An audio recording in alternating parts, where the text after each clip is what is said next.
Au nom d'Allah, le tout miséricordieux, le très miséricordieux, voici une sourate que nous avons fait descendre et que nous avons imposée, et nous y avons fait descendre des versets explicites afin que vous vous souveniez. La fornicatrice et le fornicateur, fouettez-les chacun de 100 coups de fouet, et ne soyez point pris de pitié pour eux dans l'exécution de la loi d'Allah, si vous croyez en Allah et au jour dernier, et qu'un groupe de croyants assiste à leur punition. Le fornicateur n'épousera qu'une fornicatrice ou une associatrice, et la fornicatrice ne sera épousée que par un fornicateur ou un associateur, et cela a été interdit aux croyants. Et ceux qui lancent des accusations contre des femmes chastes sans produire par la suite 4 témoins, fouettez-les de 80 coups de fouet, et n'acceptez plus jamais leur témoignage. Et ceux-là sont les pervers, à l'exception de ceux qui, après cela, se repentent et se réforment, car Allah est pardonneur et miséricordieux. Et quant à ceux qui lancent des accusations contre leurs propres épouses, sans avoir d'autres témoins qu'eux-mêmes, le témoignage de l'un d'eux doit être une quadruple attestation par Allah qu'il est du nombre des véridiques. Et la 5e attestation est que la malédiction d'Allah tombe sur lui s'il est du nombre des menteurs. Et on ne lui infligera pas le châtiment de la lapidation si elle atteste 4 fois par Allah que son mari est certainement du nombre des menteurs. Et la 5e attestation est que la colère d'Allah soit sur elle s'il était du nombre des véridiques. Et n'était-ce la grâce d'Allah sur vous et sa miséricorde? Allah est grand accueillant au repentir et sage. Ceux qui sont venus avec la calomnie sont un groupe d'entre vous. Ne pensez pas que c'est un mal pour vous, mais plutôt c'est un bien pour vous. À chacun d'eux ce qui s'est acquis comme péché. Celui d'entre eux qui s'est chargé de la plus grande part aura un énorme châtiment. Pourquoi, lorsque vous l'avez entendu cette calomnie, les croyants et les croyantes n'ont-ils pas en eux-mêmes conjecturé favorablement, et n'ont-ils pas dit « c'est une calomnie évidente ». Pourquoi n'ont-ils pas produit, à l'appui de leurs accusations, 4 témoins? S'ils ne produisent pas de témoins, alors ce sont eux auprès d'Allah, les menteurs. N'eût été la grâce d'Allah sur vous, et sa miséricorde ici-bas, comme dans l'au-delà, un énorme châtiment vous aurait touché pour cette calomnie, dans laquelle vous vous êtes lancé, quand vous colportiez la nouvelle avec vos langues, et disiez de vos bouches ce dont vous n'aviez aucun savoir, et vous le comptiez comme insignifiant, alors qu'auprès d'Allah cela est énorme. Et pourquoi, lorsque vous l'entendiez, ne disiez-vous pas « Nous ne devons pas en parler. Gloire à toi, ô Allah, c'est une énorme calomnie. » Allah vous exhorte à ne plus jamais revenir à une chose pareille si vous êtes croyant. Allah vous expose clairement les versets, et Allah est omniscient et sage. Ceux qui aiment que la turpitude se propage parmi les croyants auront un châtiment douloureux ici-bas, comme dans l'au-delà. Allah sait, et vous, vous ne savez pas. Et n'eût été la grâce d'Allah sur vous et sa miséricorde, et n'eût été qu'Allah est compatissant et miséricordieux. Ô vous qui avez cru, ne suivez pas les pas du diable. Quiconque suit les pas du diable, sachez que celui-ci ordonne la turpitude et le blâmable. Et n'eût été la grâce d'Allah envers vous et sa miséricorde, nul d'entre vous n'aurait jamais été pur. Mais Allah purifie qui il veut, et Allah est audient et omniscient. Et que les détenteurs de richesses et d'aisance parmi vous ne jurent pas de ne plus faire des dons aux proches, aux pauvres et à ceux qui émigrent dans le sentier d'Allah. Qu'il pardonne et absolve. N'aimez-vous pas qu'Allah vous pardonne? Et Allah est pardonneur et miséricordieux. Ceux qui lancent des accusations contre des femmes vertueuses, chastes, qui ne pensent même pas à commettre la turpitude, et croyantes, sont maudits ici-bas comme dans l'au-delà, et ils auront un énorme châtiment. Le jour où leurs langues, leurs mains et leurs pieds témoigneront contre eux de ce qu'ils faisaient, ce jour-là, Allah leur donnera leur pleine et vraie rétribution. et ils sauront que c'est Allah qui est le vrai de toute évidence. Les mauvaises femmes aux mauvais hommes, et les mauvais hommes aux mauvaises femmes, de même que les bonnes femmes aux bons hommes, et les bons hommes aux bonnes femmes. Ceux-là sont innocents de ce que les autres disent. Ils ont un pardon et une récompense généreuse. Ô vous qui croyez, n'entrez pas dans des maisons autres que les vôtres avant de demander la permission d'une façon délicate et de saluer leurs habitants. Cela est meilleur pour vous. Peut-être vous souvenez-vous. Si vous n'y trouvez personne, alors n'y entrez pas avant que permission vous soit donnée. Et si on vous dit retournez, eh bien retournez. Cela est plus pur pour vous. Et Allah de ce que vous faites est omniscient. Nul grief contre vous à entrer dans des maisons inhabitées où se trouve un bien pour vous. Allah sait ce que vous divulguez et ce que vous cachez. Dis aux croyants de baisser leur regard et de garder leur chasteté. C'est plus pur pour eux. Allah est certes parfaitement connaisseur de ce qu'ils font. Et dis aux croyants de baisser leur regard, de garder leur chasteté, et de ne montrer de leurs atours que ce qui en paraît, et qu'elles rabattent leur voile sur leur poitrine, et qu'elles ne montrent leurs atours qu'à leur mari, ou à leur père, ou au père de leur mari, ou à leur fils, ou au fils de leur mari, ou à leur frère, ou au fils de leur frère, ou au fils de leur sœur, ou aux femmes musulmanes, ou aux esclaves qu'elles possèdent, ou aux domestiques mâles, impuissants, ou aux croyants impubères, qui ignorent tout des parties cachées des femmes, et qu'elles ne frappent pas avec leurs pieds, de façon que l'on sache ce qu'elles cachent de leur parure.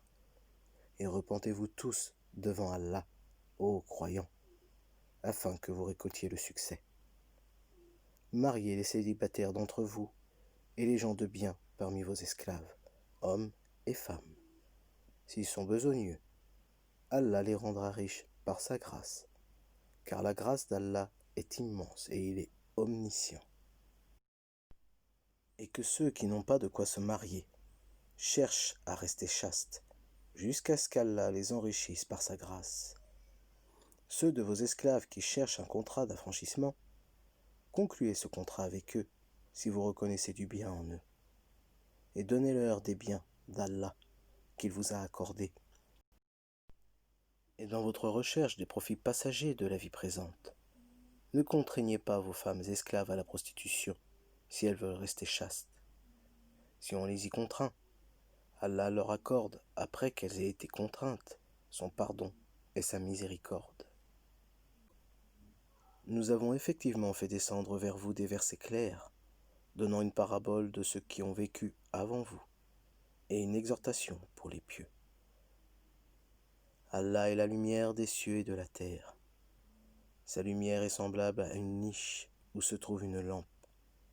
La lampe est dans un récipient de cristal, et celui-ci ressemble à un astre de grand éclat. Son combustible vient d'un arbre béni, un olivier ni oriental, ni occidental, dont l'huile semble éclairer, sans même que le feu la touche. Lumière sur lumière, Allah guide vers sa lumière qui il veut. Allah propose aux hommes des paraboles, et Allah est omniscient. Dans des maisons, des mosquées qu'Allah a permis que l'on élève et où son nom est invoqué, le glorifie en elles matin et après-midi des hommes que ni le négoce ni le troc ne distrait de l'invocation d'Allah, de l'accomplissement de la salate et de l'acquittement de la zakat, et qui redoutent un jour où les cœurs seront bouleversés, ainsi que les regards, afin qu'Allah les récompense de la meilleure façon pour ce qu'ils ont fait de bien, et il leur ajoutera de sa grâce. Allah attribue à qui il veut, sans compter. Quant à ceux qui ont mécru, leurs actions sont comme un mirage dans une plaine désertique que l'assoiffé prend pour de l'eau. Puis, quand il y arrive, il s'aperçoit que ce n'était rien, mais il y trouve Allah qui lui règle son compte en entier, car Allah est prompt à compter. Les actions des mécréants sont encore semblables à des ténèbres sur une mer profonde. Des vagues la recouvrent, vagues au-dessus desquelles s'élèvent d'autres vagues, sur lesquelles il y a d'épais nuages, ténèbres entassées, les unes au-dessus des autres. Quand quelqu'un étend la main, il ne la distingue presque pas. Celui qu'Allah prive de lumière n'a aucune lumière. N'as-tu pas vu qu'Allah est glorifié par tous ceux qui sont dans les cieux et la terre, ainsi que par les oiseaux déployant leurs ailes? Chacun, certes, a appris sa façon de l'adorer et de le glorifier. Allah sait parfaitement ce qu'ils font. C'est à Allah qu'appartient la royauté des cieux et de la terre, et vers Allah sera le retour final. N'as-tu pas vu qu'Allah pousse les nuages? Ensuite il les réunit et en fait un amas, et tu vois la pluie sortir de son sein, et il fait descendre du ciel de la grêle provenant des nuages, comparable à des montagnes. Il en frappe qui il veut, et l'écarte de qui il veut. Peu s'en faut que l'éclat de son éclair ne ravisse la vue. Allah fait alterner la nuit et le jour. Il y a là un sujet de réflexion pour ceux qui ont des yeux. Et Allah a créé d'eau tout animal. Il y en a qui marchent sur le ventre, d'autres marchent sur deux pattes. Nous avons certes fait descendre des versets explicites, et Allah guide qui il veut vers un droit chemin. Et ils disent, nous croyons en Allah et aux messagers, et nous obéissons. Puis après cela, une partie d'entre eux fait volte-face. Ce ne sont point ceux-là les croyants. Et quand on les appelle vers Allah et son messager, pour que celui-ci juge parmi eux, voilà que quelques-uns d'entre eux s'éloignent.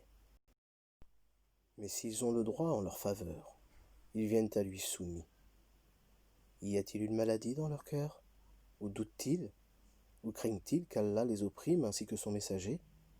Non, mais ce sont eux les injustes. La seule parole des croyants quand on les appelle vers Allah et son messager, pour que celui-ci juge parmi eux est « Nous avons entendu et nous avons obéi ». Et voilà ceux qui réussissent. Et quiconque obéit à Allah et à son messager, et craint Allah et le redoute, alors voilà ceux qui récoltent le succès.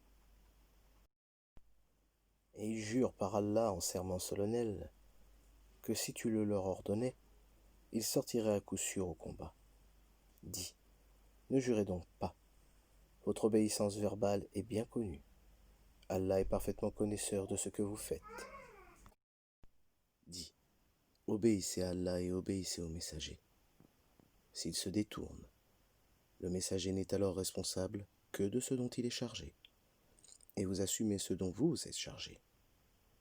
Et si vous lui obéissez, vous serez bien guidé. Et il n'incombe au messager que de transmettre explicitement son message.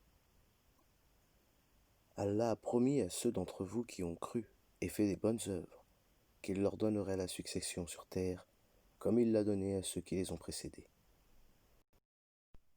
Il leur donnerait force et suprématie à leur religion qu'il a agréée pour eux. Il leur changerait leur ancienne peur en sécurité. Ils m'adorent et ne m'associent rien. Et celui qui mécroit par la suite, ce sont ceux-là les pervers. Accomplissez la salate, acquittez la zakat et obéissez au messager, afin que vous ayez la miséricorde. Ne pense point que ceux qui ne croient pas puissent s'opposer à l'autorité d'Allah sur terre. Le feu sera leur refuge. Quelle mauvaise destination. Ô vous qui avez cru, que les esclaves que vous possédez vous demandent permission avant d'entrer, ainsi que ceux des vôtres qui n'ont pas encore atteint la puberté, à 3 moments, avant la salade de l'aube, à midi, quand vous enlevez vos vêtements, ainsi qu'après la salade de la nuit.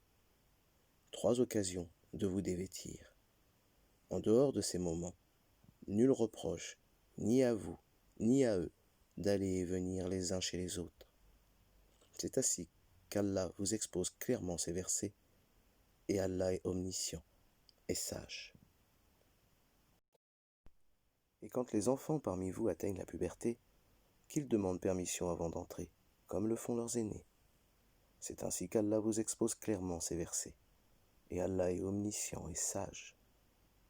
Et quant aux femmes atteintes par la ménopause, qui n'espèrent plus le mariage, Nul reproche à elles d'enlever leurs vêtements de sortie, sans cependant exhiber leurs atouts. Et si elles cherchent la chasteté, c'est mieux pour elles. Allah est audient et omniscient. Il n'y a pas d'empêchement à l'aveugle, au boiteux, aux malades ainsi qu'à vous-mêmes, de manger dans vos maisons, ou dans les maisons de vos pères, ou dans celles de vos mères, ou de vos frères, ou de vos sœurs, ou de vos oncles paternels, ou de vos tantes paternelles, ou de vos oncles maternels, ou de vos tantes maternelles, ou dans celles dont vous disposez les clés, ou chez vos amis. Nul empêchement à vous, non plus, de manger ensemble ou séparément. Quand donc vous entrez dans des maisons, adressez-vous mutuellement les salutations venant d'Allah, béni et agréable. C'est ainsi qu'Allah vous expose ces versets, afin que vous compreniez. Les vrais croyants sont ceux qui croient en Allah et en son messager, et qui, lorsqu'ils sont en sa compagnie pour une affaire d'intérêt général, ne s'en vont pas avant de lui avoir demandé la permission. Ceux qui te demandent cette permission sont ceux qui croient en Allah et en son messager. Si donc ils te demandent la permission pour une affaire personnelle, donne-la à qui tu veux d'entre eux, et implore le pardon d'Allah pour eux, car Allah est pardonneur et miséricordieux. Ne considérez pas l'appel du messager comme un appel que vous vous adresseriez les uns aux autres. Allah connaît certes ceux des vôtres qui s'en vont secrètement en s'entrecachant. Que ceux, donc, qui s'opposent à son commandement prennent garde qu'une épreuve ne les atteigne ou que ne les atteigne un châtiment douloureux. C'est à Allah, vraiment, qu'appartient tout ce qui est dans les cieux et sur la terre. Il sait parfaitement l'état dans lequel vous êtes, et le jour où les hommes seront ramenés vers lui, il les informera alors de ce qu'ils œuvraient. Allah est omniscient.